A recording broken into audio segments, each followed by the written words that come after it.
Today, in our discussion of minority groups, we have with us two guests. One is Minister Malcolm X. Shabazz, one of the top leaders of the Nation of Islam, or the so-called black Muslims. And we also have Mr. Herman Blake, one of the teaching assistants in the course. We will discuss today some of the goals and some of the strategies of the Nation of Islam. And I wonder if Mr. Blake might start it off by asking Mr. Shabazz a question. Minister Malcolm, the thing that I thought might be good for starting it off is to talk about one of the most pervasive beliefs in the general society about the Nation of Islam, and that is that it is an organization dedicated to the use of violent means to attain its goals. The question I have is, how true is this, and why do you think it persists in society? Well, the Muslims who have accepted the religion of Islam and follow the religious guidance of the Honorable Elijah Muhammad have never bombed any churches, have never murdered any little girls, as was done in Birmingham, have never lynched anybody, have never at any time been guilty of initiating any aggressive acts of violence during the entire 33 years or more that the Honorable Elijah Muhammad has been teaching us. The charge of violence against us actually stems from the guilt complex that exists in the conscious and subconscious minds of most white people in this country. They know that they've been violent in their brutality against Negroes, and they feel that someday the Negro is going to wake up and try and do unto them as they have done do unto the whites as the whites have done unto us. We aren't a violent group. We are taught by the Honorable Elijah Muhammad to obey the law, to respect everyone who respects us. We're taught to display courtesy, to be polite. But we're also taught that at any time anyone in any way inflicts or seeks to inflict violence upon us, we are within our religious rights to retaliate in self-defense to the maximum degree of our ability. We never initiate any violence upon anyone, but if anyone attacks us, we reserve the right to defend ourselves.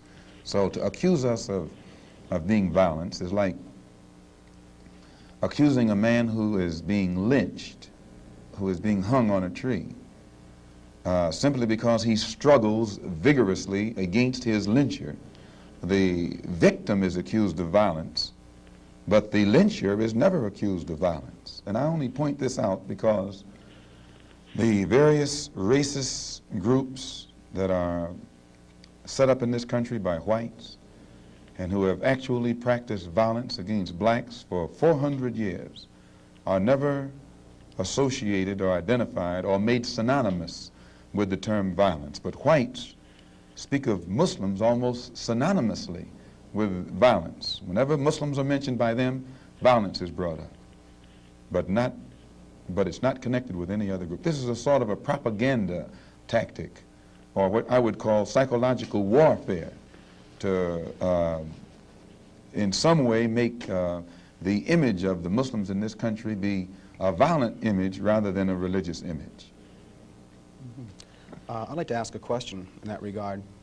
What's interesting is that members of the Nation of Islam have not used violence even when black Americans were attacked. How do you account for this? Does this in any way contradict some of the basic premises of your movement? I don't know how you mean. Well, you maintain, for example, that you will not, or that you should not use violence unless you are attacked by the white man. And I think we can note in the last several years, certainly, dozens and dozens and dozens of instances in which Negroes have been attacked, killed in some instances. You mean in these demonstrations? These demonstrations and the bombings, for example, recently in Birmingham where they killed 4 little Negro girls. And what interests me is the fact is that the Nation of Islam has not done anything to retaliate. I think you should be happy. But the important thing is, does your lack of action contradict any of your basic principles? I'll explain it. You should be happy that Muslims who follow the Honorable Elijah Muhammad, number one, don't believe in any form of integration, and believe that every mention of the word integration by whites, whether it be from the mouth of Kennedy on down to the mouth of the lowest, raggediest white liberal in the street who is beatnik-like involving himself in these integration efforts, if we believed in it, we would integrate, and we would fight anybody who got in our way or made any effort whatsoever to stop us from integrating. If we really believed that the law of the land, the Supreme Court, and other so-called judicial bodies were for real when they talked about integration, we would integrate. And knowing that the law was on our side, and any effort we made to demonstrate toward integration, why, we would know the law should be on our side, if it's the law of the land. If it is the law of the land, then the demonstrators are within the law, and the discriminators are against the law. But to show you the hypocrisy of the law, when Negroes demonstrate for integration, instead of arresting the discriminators, the law arrests the demonstrators. So this is a foolish move on the part of Negroes. And when you foolishly get yourself involved with an enemy, then whatever comes upon you, that's your business.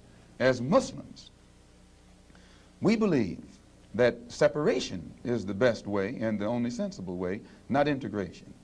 And but on the other hand, when we see our people being brutalized by white bigots, white racists, we think that they are foolish to allow themselves to be beaten and brutalized and do nothing whatsoever to protect themselves. They are foolish. They should have the right to defend themselves against any attack made against them by anyone. If a dog is biting a black man, the black man should kill the dog. Whether the dog is a police dog, a hound dog, or any kind of dog. If a dog is sick on a black man, when that black man is doing nothing but trying to take advantage of what the government says is supposed to be his, then that black man should kill that dog, or any two-legged dog who sicks the dog on it. Should other black men help that particular person who was attacked?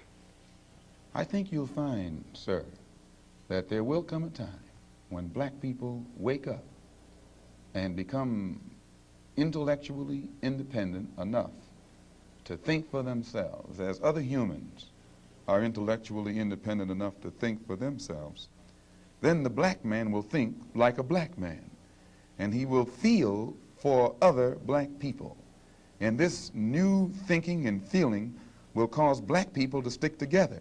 And then at that point, you'll have a situation where when you attack one black man, you are attacking all black men. And this type of black thinking will cause all black people to stick together. And this type of thinking also will bring an end to the brutality inflicted upon black people by white people. And it is the only thing that will bring an end to it. No federal court, state court, or city court will bring an end to it. It's something that the black man has to bring an end to himself. Minister Malcolm, let me, on the basis of your two remarks, ask a double-pronged question.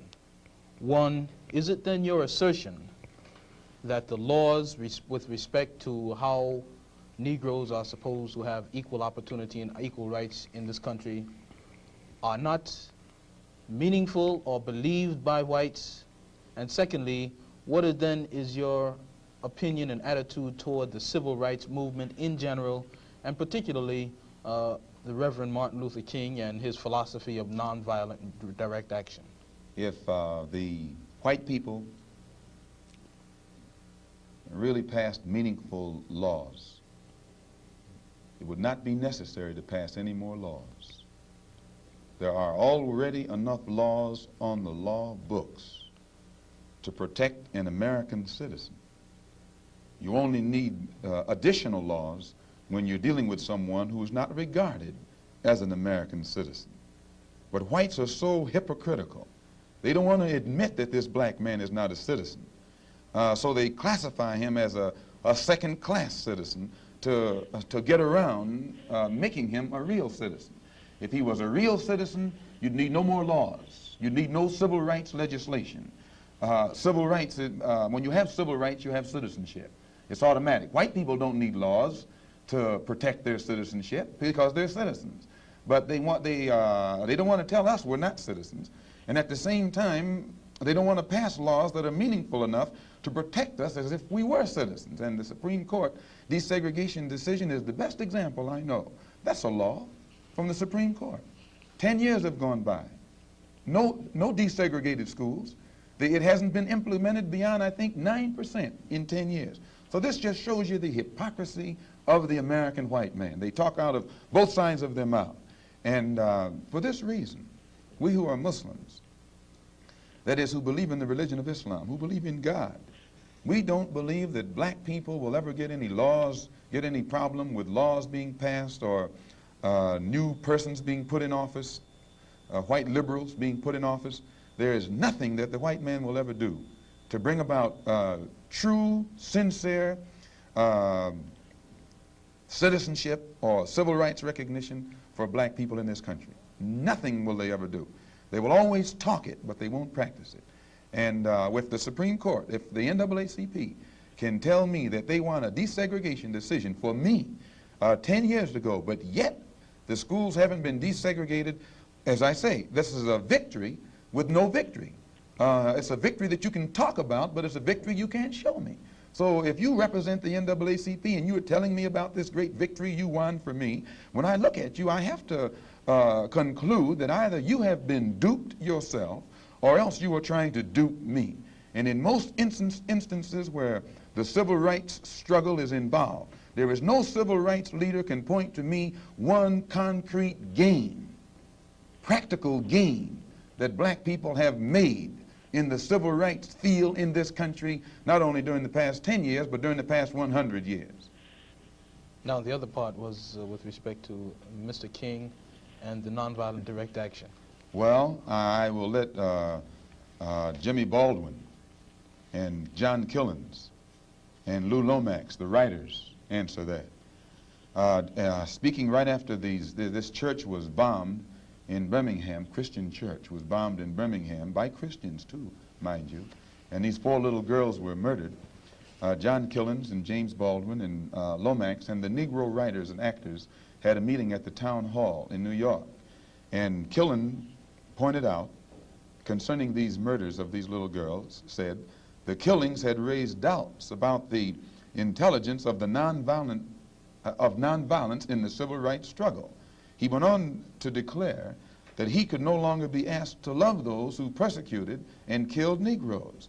He also, and the writer, Mr. Handler, who's describing this, said that Killens, it was not clear concerning Killens' remarks to his audience that he was breaking with it was clear rather to his audience that he was breaking with the doctrine of the Reverend Martin Luther King's philosophy that as Christians, Negroes should love their fellow man in a truly religious sense. Now, James Baldwin, speaking on that same platform, said, and I was present during this entire affair, asserted that the American people shared a collective guilt for the persecution of Negroes, much as Germans did because of their silence during the Nazi persecution.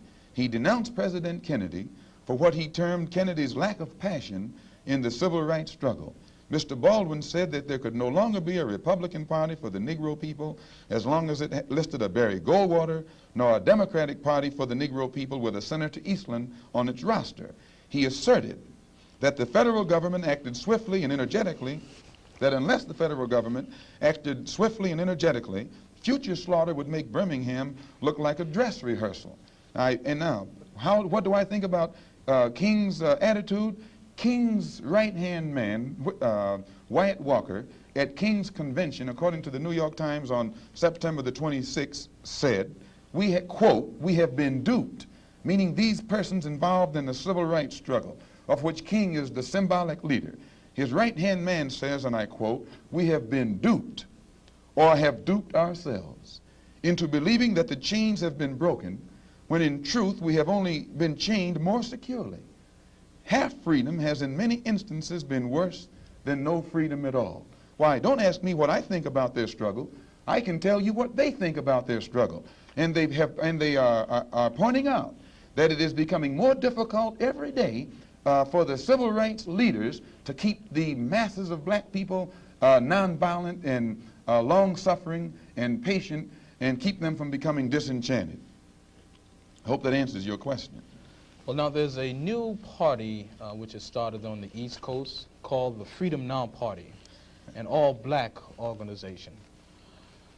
Would you comment upon this and also upon the possibility that the Nation of Islam might begin to turn some of its attention to the political arena in view of the fact that it is in the political arena that Negroes have not been able to in any way get justice, as has been pointed out in your previous statement? I'm not familiar with the Freedom Now Party. I'm not too familiar with politics, period, only that in the sense that white politicians have usually been very hypocritical where the so-called Negroes are concerned. So I'm a bit disenchanted with politicians and politics. The Honorable Elijah Muhammad is a religious man, and his teaching is religious and his solutions are religious. The Freedom Now Party, from what I understand, is headed by a lawyer named Conrad Lynn. I know him. He probably means well. Before passing an opinion on what it is he's trying to do, I would like to analyze it and see who's subsidizing him, see who his friends are, especially who his white friends are. And after a careful analysis, if I could conclude that there was no white support, I would be inclined to have confidence in it. But if I saw him leaning too heavily upon his white liberal friends for support, then I'd be suspicious of that too. The Muslims, in my opinion, represent an all-black party. And the Honorable Elijah Muhammad pointed out at before 10,000 in Philadelphia on September the 29th at a rally that we were having, that in 1964 the black people should band together and do something about selecting and electing representatives, black representatives, politically, who have the rights and the best interests of the black people at heart, and that we should also unite together and sweep out of office all of the black political puppets who are used by the white power structure to continue white supremacy in our communities.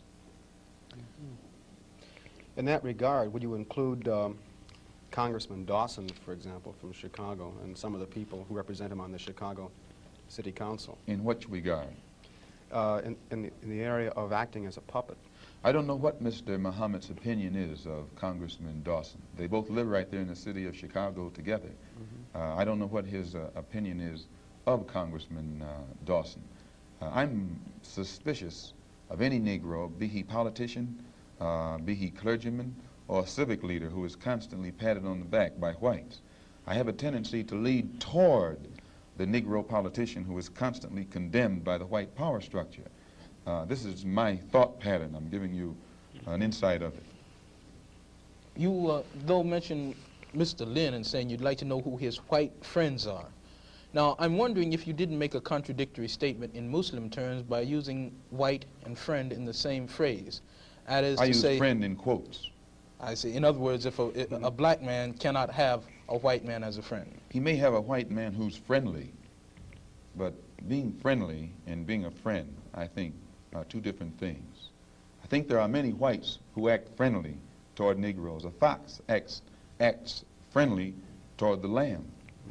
And usually the fox is the one who ends up with the lamb chop on his plate. The wolf doesn't act friendly, and therefore the wolf has more difficulty in getting the lamb chop in his plate.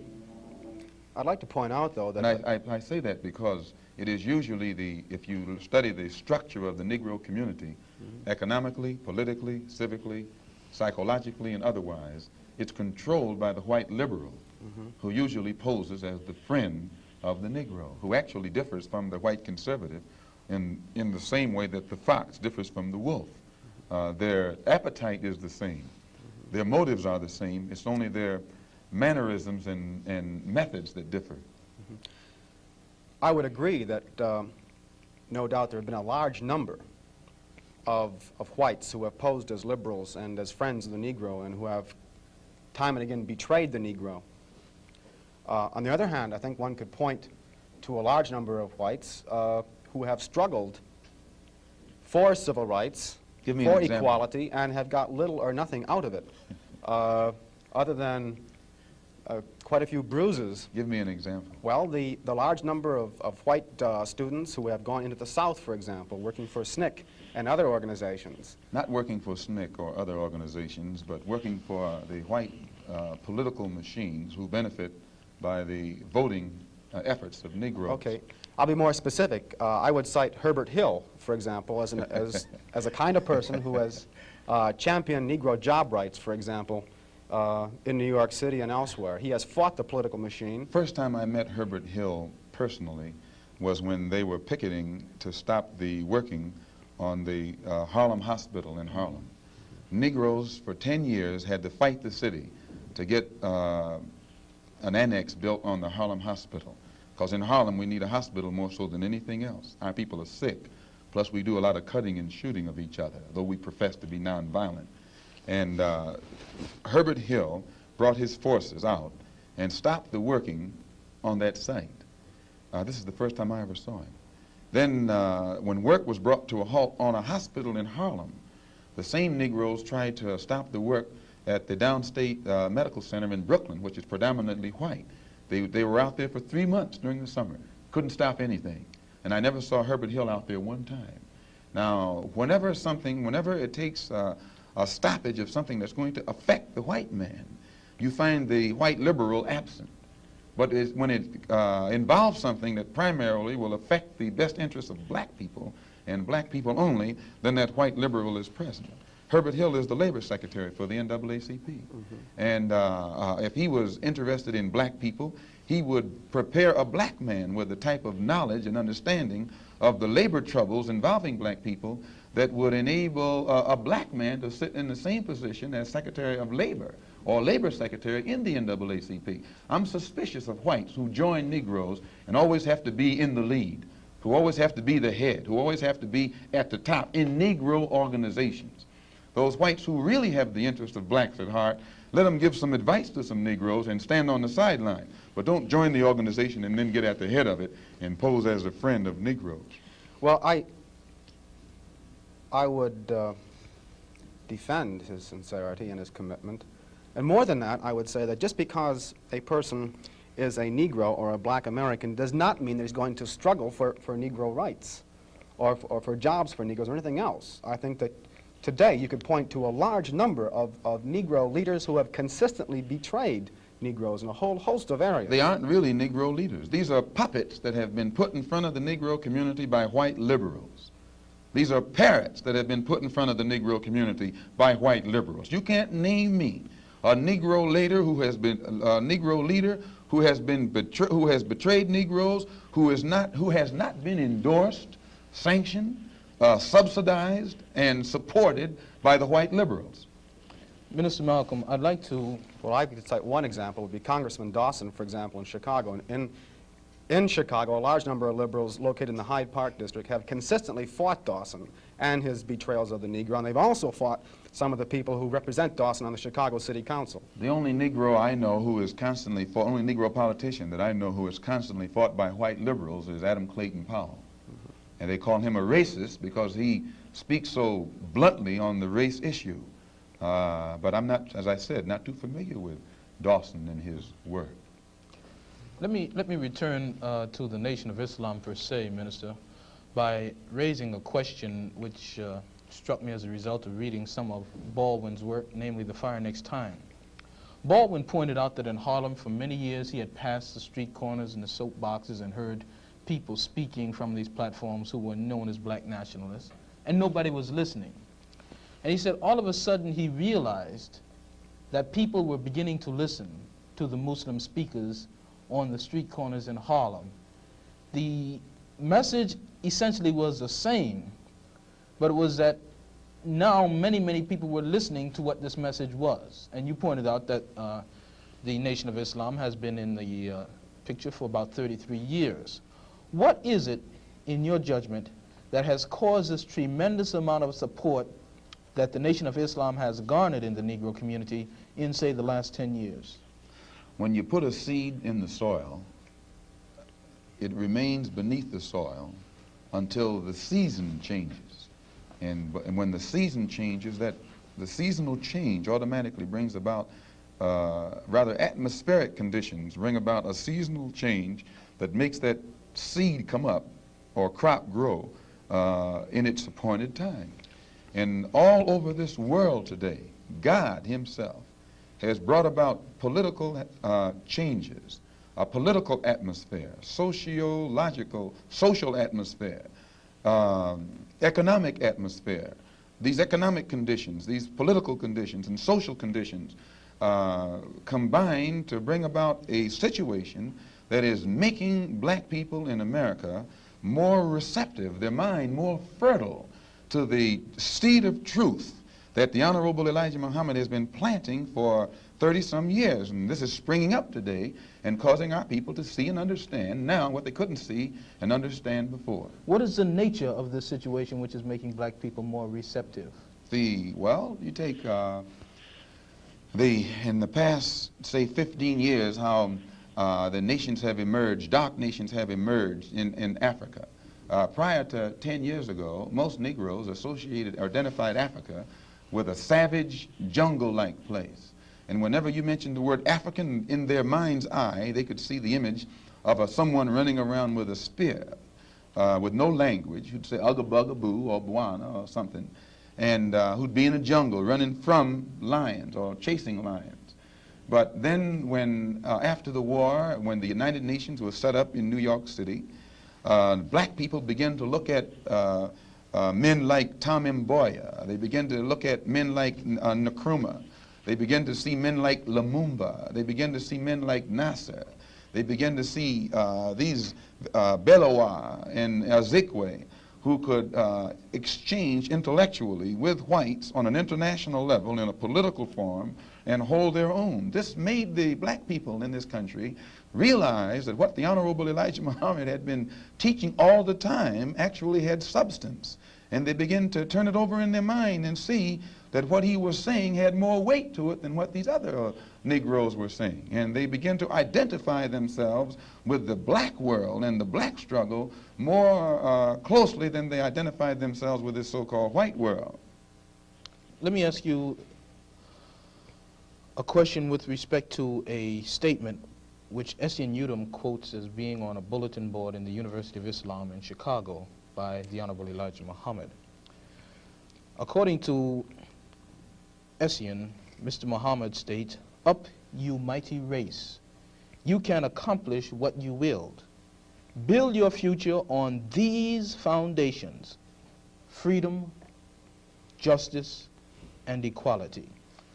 What is the definition of freedom, justice, and equality for the black man, and where and when is it to be attained? Well, take equality first. The Honorable Elijah Muhammad doesn't teach us to associate equality with whites. Equality has nothing to do with whites. We don't want to be equal with the white man.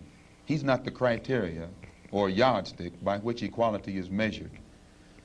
He's not in a position to tell us we are equal. It's not his right. It's not his to do. Equality, we want equality. We had equality before the white man was created. We had equality before the white man came into existence. And we want equality whether the white man is on this earth or not. Equality means the opportunity to develop all of our dormant potential, all of our dormant capability. And in developing this dormant capability, the right and the ability to stand on this earth on some land of our own and bring about a civilization and a society in which we will be completely independent, complete freedom to take care of the needs, to take care of the wants and the likes and the dislikes of our people, to establish our own nation, our own society, our own heaven, our own future. This is what we mean by freedom, by equality, and justice means as you sow, so shall you reap. If you do wrong, you'll get wrong in return. And if you do right, you'll get right in return. When you're in your own nation, in your own land, you're in a position to get justice. But when you're in another man's country, in another man's land, under another man's flag, and under another man's government, and under another man's court system, you have to look to that other man for justice, and you'll never get it. And Negroes in this country probably are authorities on that. Yeah. To what extent does this formulation approach that expounded by Zionists? They, for example, many Zionists maintain they could never expect justice in the Tsarist courts and the courts found in other countries in Eastern Europe and so on. And they decided that it would be wise to establish a separate state in Israel. And all of the world powers got together, the white world powers, I should say, got together and helped all of these white Jews to establish a separate state in the heart of a dark-skinned people's territory. And if white people can get together and let other whites, help other whites to establish an independent nation right in the midst of dark-skinned people, and then we don't see where white people should be so much against the Honorable Elijah Muhammad's solution, not of setting up an independent dark nation in a white people's property, but he's asking the opportunity to set up an independent nation on our own continent. Let us leave America and go back home among our own people on our own land and set up our own independent society. But all he says is that this government, which made us slaves, should supply the transportation for us to get back home and give us all of the machinery and the tools necessary for us to till the soil and establish our own agricultural system to feed and clothe our people, our own economy, and in some way become an independent people among our own people on our own continent. This is intelligent. And Zionists should never criticize us. You say then that the United States is not the black man's country. Definitely American not. laws No, are no. not black man's laws. No. American laws are not the black man's laws. Well, the laws here in America were made by white people for the benefit of white people. The Constitution was written by whites for the benefit of whites. It was never written for the benefit of blacks. And when you read the Constitution, I think in Article 1, Section 2, or Section 1, Article 1, some one of the two, and it's in the Constitution, it says that it classifies black people as 3/5 of a man. 3/5 of a man, subhuman, less than a human being. It relegates us to the level of cattle, hogs, chickens, cows, a commodity that could be bought and sold at the will of the master. No, it was written by whites for the benefit of whites and to the detriment of blacks. And when a black man stands up talking about his constitutional rights, he's out of his mind. Now, Minister Malcolm, in our textbook, which the students have read, supposedly, there is a statement, which is a quotation from Essien and essentially that from Lincoln, to the effect that the Nation of Islam does not have a great deal of support in the Negro community in this country by and large. And a recent national poll of American Negroes found that leaders and rank and file, according to their statistics, supported the Reverend Martin Luther King somewhere over 90%, whereas the support and favorable rating that they gave Minister Muhammad was less than 20%, and somewhere around 45% of them gave an unfavorable rating to Mr. Muhammad. What would your response be in terms of Baldwin's statement that this is a growing thing and the kinds of evidence that we have that there isn't much to it? Well, that statement I just made concerning the Constitution is Article 1, Section 2 in the Constitution, where it classifies us as chattel. Baldwin did point out that Mr. Muhammad has the only grassroots support and is the only one whose whole following operates or functions on a mass vehicle. And I think Baldwin told Dr. Kenneth Clark that Martin Luther King is at the end of his rope. Now, concerning the poll taken by Newsweek magazine, I think you said that this was the leaders who said that, who went with King and against Mr. Muhammad around 90%. I just told you a little while ago, these leaders that they call leaders, this included Lena Horne, this included Dick Gregory, and this included comedians, comics, trumpet players, baseball players. Show me in the white community where a comedian is a white leader. Show me in the white community where a singer is a white leader, or a dancer or a trumpet player is a white leader. These aren't leaders. These are puppets and clowns that have been set up over the white community and over the black community by the white community and have been made celebrities and usually say exactly what they know that the white man wants to hear. And it is an honor, actually, that they endorsed Dr. Martin Luther King and were against the Honorable Elijah Muhammad. That's actually an honor. Now, when you say that they also, in the same Newsweek poll magazine, I think the pollster said that he went into the Negro community and asked about the Muslims. And many Negroes whom he asked said, well, I never heard of the Muslims. Who are they? You know, this is the rank and file we're talking about. Oh, yeah. Now, when they got down to the rank and file, this was the answers that they got. This is equivalent to the situation in Kenya during the Mau Mau uprising, when many frightened whites in Kenya, Africa, would go among the Africans and ask them, what about the Mau Mau? And the African would say, I never heard of them. And the same white man who would ask the African this question and very naively believe what the African said, when he went to bed that night, he would lose his head. And usually the one who took his head was the same African who told him that afternoon he had never heard of the Mau Mau. Except in the Newsweek poll, they used Negro interviewers. You'll find that oftentimes Negroes are as much on guard around Negro interviewers, who usually represent the bourgeois element of Negroes, as they are on guard around whites. Usually Negroes know that when this bourgeois Negro walks through the door, he is not doing something that he's initiated himself, but he's involved in something in which the white man is the absolute author of and has sent him to the Negro community for some information. And when they give that Negro some information, usually they give him the information that they want him to take back to the white man, because that's who he's going to take it back to. 4 more minutes. Our time is just about up, Minister Malcolm, and perhaps you could summarize and conclude by giving us, in your opinion or in the opinion of Mr. Elijah Muhammad, what would be the ideal solution to the racial problem in the United States today? Well, on Thursday, October the 3rd, the New York Tribune, in an editorial, pointed out in Boston, in an article called The Civil Rights Iceberg, they pointed out how Kennedy had realized that beneath the water, the civil rights whole problem was political suicide. Because in his own hometown, the head of the Board of Education, a woman named Mrs. Hicks, was running against the NAACP philosophy, and she swept aside all other opposition. The whole white community supported her in opposition to the NAACP's desire for integrated schools, integrated housing, and otherwise. So I say that to say this, that even the Jewish community, which is supposed to be pro-liberal, went against the NAACP. Whites are against integration in practice, but they're for it in principle. So the only solution is separation. And the Honorable Elijah Muhammad says that this can be brought about simply by letting our people be exposed to the truth about ourselves, about the white man, about our history and our condition in this country.